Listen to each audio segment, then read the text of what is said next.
When I was 31, we sold Twitch for $1 billion. I achieved everything I ever dreamed. When I was 35, I realized I was just as unhappy as I'd ever been. What was going on? I went deep down the rabbit hole on happiness, and here's what I learned. How's it going? I'm Justin Khan from Justin.tv.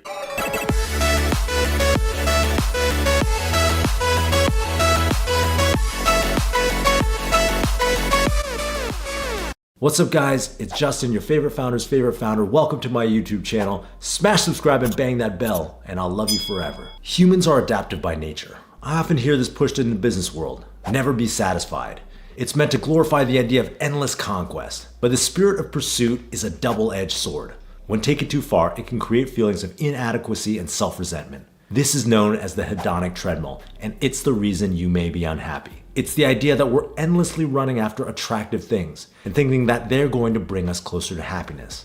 This could mean a promotion, a raise, fame, status, wealth. For me, that always meant I wanted to raise more money for my startup, or to have a bigger valuation, or even just more Twitter followers. But the satisfaction of achieving these things is short-lived. The pull of accumulating more and more things eventually keeps you running in place forever.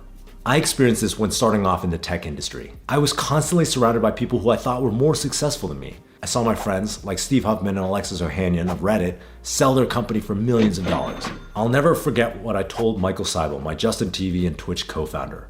One day we could each make $1 million. At the time, the thought of that was incredible. But eventually we blew past that goal, selling Social Cam in 2012 for $60 million. And then blowing by that and selling Twitch in 2014 for $970 million. The funny thing was that even after exceeding my wildest expectations, it reset me to a new standard. And in the long run, I wasn't any happier. I was just holding on to more things. My own accomplishments weren't enough. Even though I had accomplished something astronomical, I looked at my friends who had founded Dropbox and Airbnb and thought, I could have done better.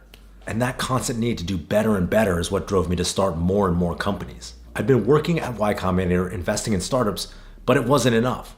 I saw founders that we'd funded go off and start unicorn companies and raise hundreds of millions of dollars, and I thought I can do that too. I wasn't hitting new heights anymore, and I felt my fame and fortune had plateaued.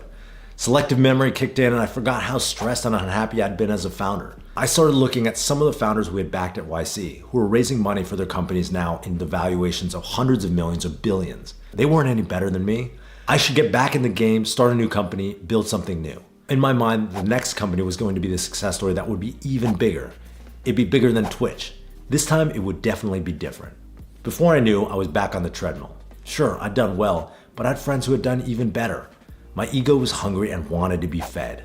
Because my goal to start a company was to build the biggest company possible, when I left YC and decided to start something new, I settled on the concept in the most mercenary way I could think of.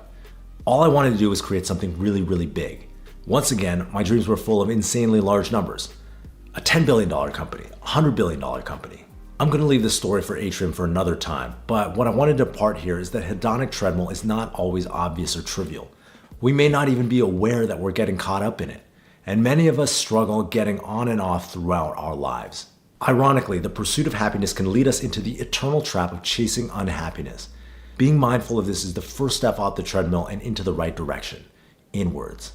Here are 3 things I learned about the hedonic treadmill. Number 1, it's never enough. If you have $1, you'll want 10. If you have 10, you're gonna want 100. Surprisingly, the same thing applies to billion-dollar companies. People look at me and they think, man, that guy has got everything. But I'm looking at people who have done even better than me. Number 2, the outside world can never deliver lasting happiness. Lasting happiness can only come from within.